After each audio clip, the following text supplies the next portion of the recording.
Doctor ortho, अब दर्द भी घुटने टेकेगा।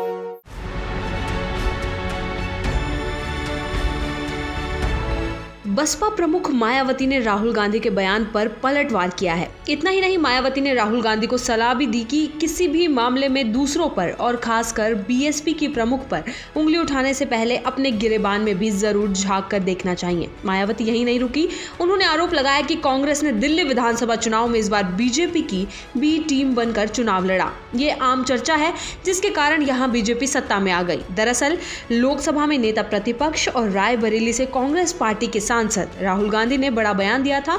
उन्होंने अपने रायबरेली दौरे पर कहा कि कांग्रेस पार्टी चाहती थी कि बीजेपी से मुकाबला करने के लिए मायावती गठबंधन में चुनाव लड़े, लेकिन ऐसा नहीं हुआ। राहुल गांधी ने कहा कि उनके प्रस्ताव को मायावती ने ठुकरा दिया। वहीं अब इसी आरोप को लेकर मायावती भड़क गई और उन्होंने एक्स पर पोस्ट करते हुए कहा, कांग्रेस ने दिल्ली विधानसभा आम चुनाव में इस बार बीजेपी की बी टीम बनकर चुनाव लड़ा। ये आम चर्चा है जिसके कारण यहां बीजेपी सत्ता में आ गई, वरना इस चुनाव में कांग्रेस का इतना बुरा हाल नहीं होता कि ये पार्टी अपने ज्यादातर उम्मीदवारों की जमानत भी ना बचा पाए।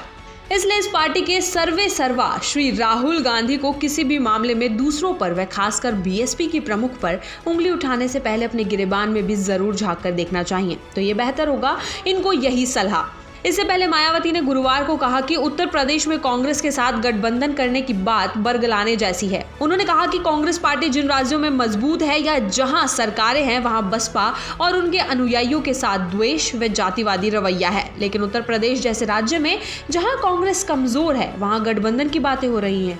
ये उस पार्टी का दोहरा चरित्र नहीं तो और क्या है। इसके अलावा मायावती ने लिखा, फिर भी बसपा ने उत्तर प्रदेश व अन्य राज्यों में जब भी कांग्रेस जैसी जातिवादी पार्टियों के साथ गठबंधन करके चुनाव लड़ा है तब हमारा बेस वोट उन्हें ट्रांसफर हुआ है, लेकिन वे पार्टियां अपना बेस वोट बसपा को ट्रांसफर नहीं करा पाई है। ऐसे में बसपा को हमेशा घाटे में ही रहना पड़ा है।